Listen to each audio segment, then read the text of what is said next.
Fantastic to have Sarah El-Atom, who is the GM from August Digital Agency, with us here today, along with Ella Cannon, who's a Senior Associate at Hive Legal, and I have the pleasure with working with. And they are here today to talk to us about how they have used design thinking in a really exciting project, and I'll declare that I've been involved in this project as well, so I can get excited about it, where we've actually brought a privacy policy to life, literally, in the form of an animated privacy policy, which takes Fernando on a bit of an adventure through what's required in terms of looking after private information and a whole lot of other things, but we'll save that for later on. And right now I'm going to say hi to you guys. Hello. Hi. And we're going to start off with a bit of, I'd like to, because I love design thinking, like to talk to people about what their favourite thing about design thinking is. So we might start with you, Sarah. Yeah, I think probably my favourite thing is the insight that comes out of having so many different minds in a team and the insight that you get out of the design thinking process. I love the different ideas and thoughts that you just wouldn't come up with yourself during that process. Fantastic. Thanks. And I think for me, probably my favourite thing is the human narrative that you get out of using the design thinking process, and particularly as a commercial and regulatory lawyer, you often aren't thinking about the human narrative in the work that you do, and so being able to connect your work to a human at the end is a really interesting experience for me. Fantastic. Great. And so this, coming back to the point around the skills and that type of thing, so I'll have to ask you this question as well. What, if you could have a skill that you don't have now, that you might have sort of been reflecting on since you've been doing more of the design thinking side of things, what would that be? Ella? Yeah, sure. There's plenty, but one that comes to mind, and particularly coming out of our visual policy process, I really love the traditional design component to kind of reimagining documents and materials, and that is certainly not something that I have a strong skill set in. I can do the legal stuff and I can do the words very well, but I would love to be able to think with that design mindset. I think actually branching off that, I'd love to be able to code. I'm not a developer in any stretch of the imagination, and I think I'd really like to be able to understand that. Fantastic. Yeah. Great. Well, there you go. You've got the task set now. You can do those things. That's great. Okay. So how did you become aware of design thinking and especially its use in the legal profession? You want to go? Sure. So I guess design thinking for August is something that we do a lot of in our day-to-day work. It's one of the tools we use in our process. I guess thinking about it in the context of the legal profession was probably something that I was talking to both of you about quite regularly and researching a lot about and learning a lot about as we were continuing our conversation, and it's something that I'm noticing a lot of discussion about in the market and in the profession that I don't think is going away at all. Yeah. And I think for me, design thinking is not all that common yet in the legal profession, and so it's been a recent kind of phenomenon or discussion point that people are having, and I really first was introduced to it by our business development professional at our firm, who probably connected to that framework very early on because it really resonates well with our firm's values, which is to put our clients and our team at the centre of what we do. So that value really did resonate very well with the design thinking framework, and so I think we were attracted to it very early on. Fantastic. And it seems, interestingly, we talked about that there are, it's called a lot of different things, I think, at the moment too. I'll throw it through. I hear legal design, I hear design thinking. Any other ways that you're hearing it being described at the moment, Sarah? I think there were some other names that I was starting to hear around service design and user-centered design, UX design as well, even content experience, that kind of terminology is more and more common as well. Yeah, and I agree, and I don't have much to add except obviously there's a lot of experience, user experience, human experience that we're hearing across industries, and certainly not just in the legal profession, but legal design is the one that I hear the most of. Great. And I talk about design thinking having at its core empathy, collaboration, multidisciplinary teams and experimentation. Is that what you see as the core elements of design thinking? Yeah, I think so. I think there's also an element of curiosity that comes into all of those other types of areas as well.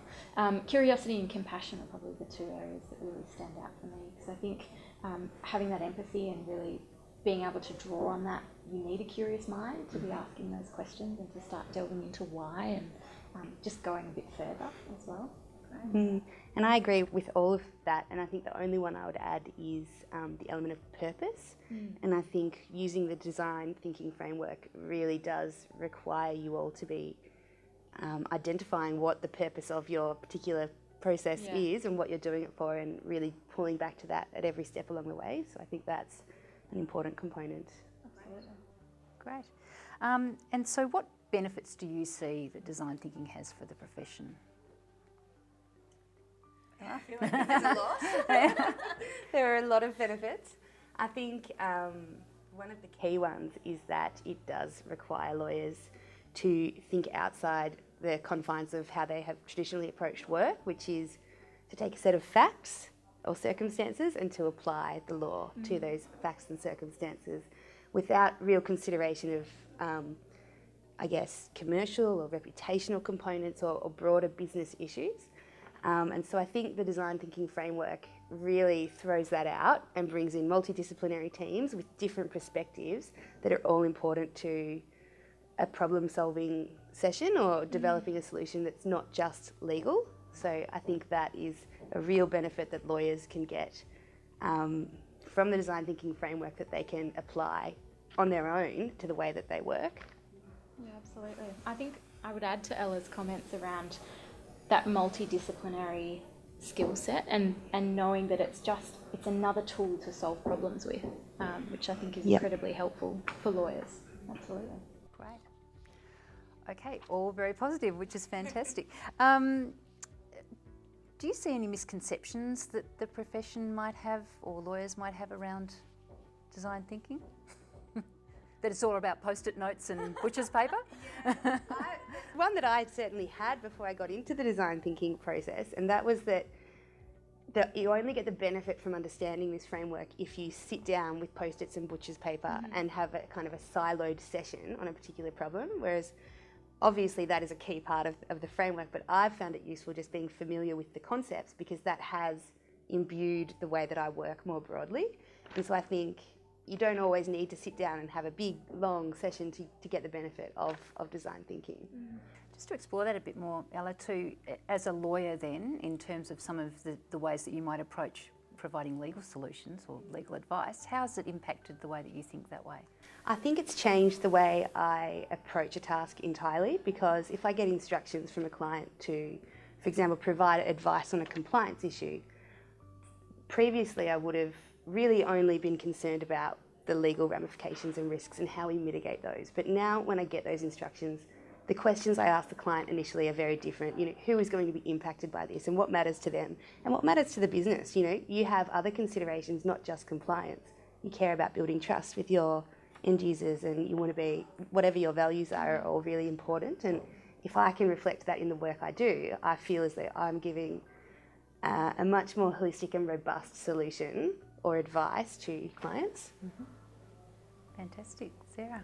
So I think probably one of the misconceptions that I've noticed is around, like you were saying, whether it is just all post-it notes and butcher's paper and whether the process is too consultative. I think that is a question mark for lawyers when it comes to legal design thinking, but also the design thinking process in general, and making sure that you're really getting to an outcome and there's implementation of that outcome is so important. It's not just a prototype that then gets left on the shelf, but it's a real tangible result. And I think that helps also dispel those misconceptions or those myths about design thinking. Fantastic. And talking about getting an outcome, let's move on to the project now. So visual privacy policy. So would one of you like to explain where we started? Ella, would you like to start off with explaining the project? And yeah, how we started? sure. So in my line of work, I draft a lot of privacy policies. It's a requirement that a lot of Australian businesses have, so it's very common. Privacy policies require certain information to be in them, and they're often very boring. So individuals, regardless of whether they care about privacy, don't often read these documents, or if they do, they have difficulty understanding what it means to them. So we collaborated with August, who is a digital design company, and we really sat down and wanted to workshop how we could reimagine privacy policies to make them more accessible to individuals. Would you agree? Yeah, absolutely. And I think it was a really interesting experiment for us because we haven't really gone down this path before in this particular way, and being able to combine your legal expertise with our design and development experience was really interesting for us, and a new type of collaboration that we were really excited about. So step us through, how did it sort of unravel, or I'm not going to say unravel, that's not the right word. How did it actually develop? How did we start? Well, we had a bunch of people in a room to begin with. We had some designers, we had some lawyers, we had some communications and business development professionals, and the general manager of August, of course. And I think probably the first thing we did was map out our purpose. What were we wanting to achieve? And to get to that, we really had to identify all of the stakeholders. We had to think about August's internal stakeholders, external stakeholders, and what matters to each of those stakeholders. Absolutely. And also what mattered to Hive as well. That's right, true. And to us as well as the lawyers and drafting the legal content and kind of external legal regulators and compliance bodies and really everyone that could have some sort of level of interest or be impacted by this project. And of course, the end users, the people who are going to be reading the policy. Exactly. So, Who's our audience? yes, exactly. Great. And so very much the empathy part of that as well. Great. And then what happened next? So then we started to look at what are some ideas that we can get to in forming this outcome. What do we want it to really go through and get to? Obviously we know what we're trying to achieve, but what are some of those content elements that we want to make sure are captured in there? So after we ran through the empathy and the purpose aspects, we ran a design sprint as well, and that was really interesting because it helped us start to sketch out what we were all individually thinking, and then start to align that as well, and see where our common interests and our traits were starting to lean towards. And it was funny because we actually had some common ideas come up without even speaking to each other, and we thought, we can really go on this journey with a character. It could be a really fascinating exercise. And so that then helped our designers be informed into going into the design and the development process as well. And so the build phase then, the prototype phase, was the building of the website and that type of thing. Any lessons there, Sarah, when I know we've spoken about it before, so I think they were, Yeah, this was really interesting for us. So we road mapped out the work that we needed to do in order to create the actual page. And as we got into designing and using the design sprint as our inspiration and our backbone, we actually came up with one design which we didn't end up using as the final result. And both designs are very on brand for August. They meet the brand requirements that we would typically expect, but one of them tells a story and the other one probably just guides a user through as they would go at their own pace. And we made a very conscious decision to say, no, let's stick with the second idea, the storytelling idea, and really make sure we've got Fernando featuring front and centre. And Fernando is one of our characters at August who gets you out of your comfort zone. And so we thought Fernando would be perfect to go on a privacy policy journey. And we should say here, and there will be people will be able to see what the policy looks like, but Fernando is a fish. So Fernando has an underwater privacy discovery adventure. He goes on a sea adventure, a policy adventure. And so that was really interesting for us because we knew that there were two paths we could have taken. But the one that we did choose, we believe has a much clearer impact and also conveys more of an understanding for the end user as well. And from a privacy, more legal compliance point of view, Ella, what were some of the things that you saw happening? I know we changed it as we went along, and I think the challenge for me was being able to really distill down the legal requirements for a privacy policy and really make sure we were all aware of what they were and what could go, but what needed to be reflected in the policy and really clearly communicated in order to make it compliant. And of course, using images to get that message across is not as easy as using words for a lawyer. And so the challenge for me was kind of learning to let go of my superfluous words, which make you feel very safe and make you feel very comfortable, and relying more just on short and punchy messaging to complement the animations. Great. Excellent. And so any surprises come out of it for you?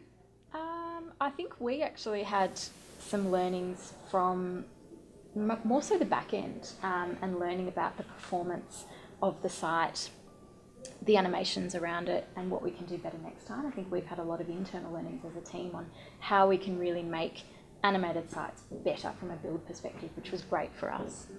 Iteration. Exactly. Fantastic.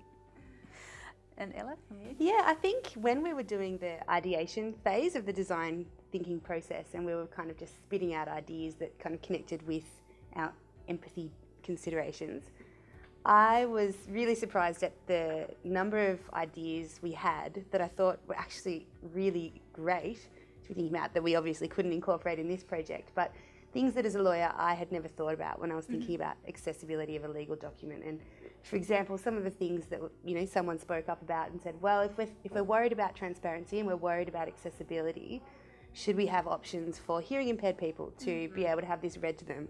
And, you know, should we have all sorts of different options to connect to that point? And it was just a really interesting process for me to think about how narrow my legal documents normally are and how many different ambits there are to make them more accessible.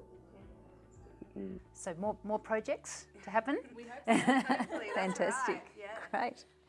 Okay, so with that learning experience and that amazing result, very user-centred in terms of making it easy for people to understand how their data is being used and that type of thing, what advice would you give someone who's just starting on the design thinking journey and wanting to use design thinking? Some tips? Sarah? I would say read as much as you can about the concept, but then make it your own as well. Yeah, I think that's a really good one. Learn to love Post-its. And here they are. Don't be afraid of the colours. I think they help the process. What else?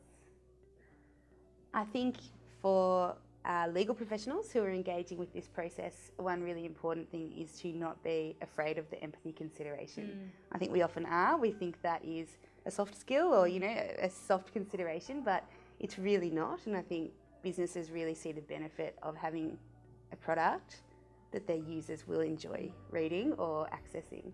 And so to not be afraid of that component, I think is a really important thing to go into the process with. Absolutely. And having some fun in the process. I think some great ideas come out of having the fun and being creative too. Great. Okay, so let's talk about what's next in terms of what you might, or what you think legal design or design thinking and how it can be used in the legal profession. Any ideas? Can you see some great opportunities?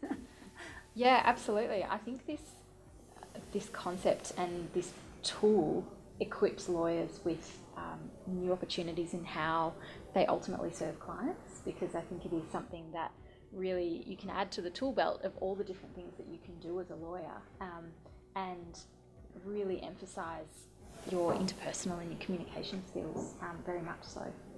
I think that's right. And I think there is a changing expectation from commercial clients particularly, so Australian businesses, are more open to these sort of innovative tools that are being used than, say, the legal profession has been traditionally.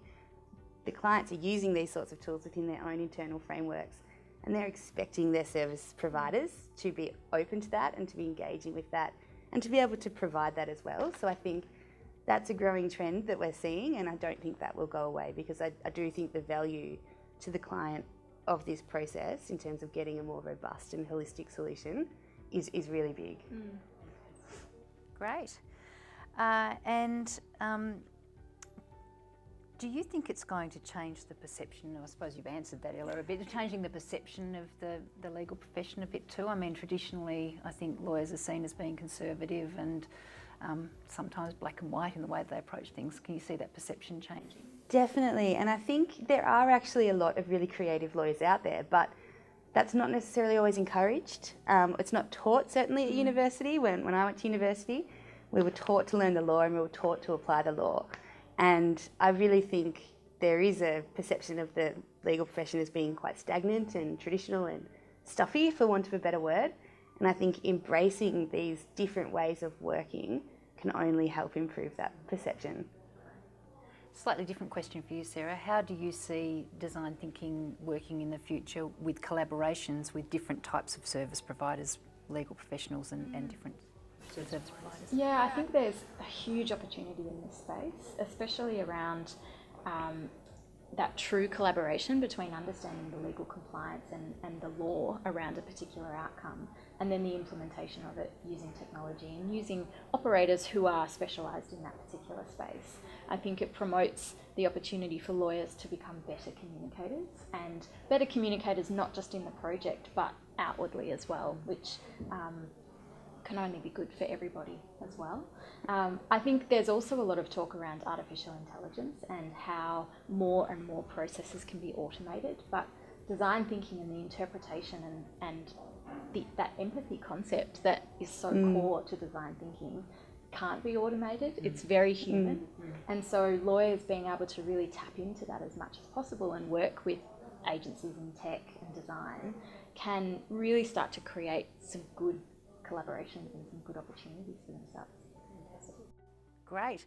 And your final say. So I've got a little bit of task here for you, and as we said, I could not have post-its when we're talking about design thinking. So I'm going to give you each a post-it. And a Sharpie. And I'm going to ask you to give me 2 words and complete this sentence. So to me or to you, design thinking means that the legal profession is less something and more something, which can only mean an improved experience for everyone. So what do you think we need less of?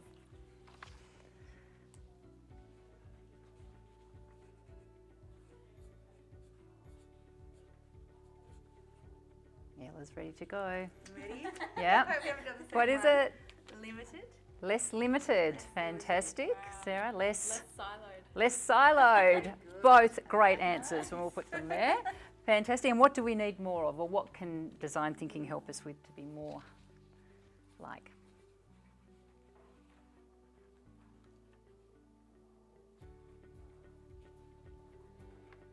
Sarah's ready to go. So I said more curious. More curious. Yeah. Love it. I've got purpose-driven. Yes. Fantastic. Thank you very much, and we're going to have some great things here, I think, as we go through more of these interviews today. But I'd like to really thank you both for your time today, and congratulations on what is a really exciting project, and to see that come to fruition is fantastic. Thank you. Thank you.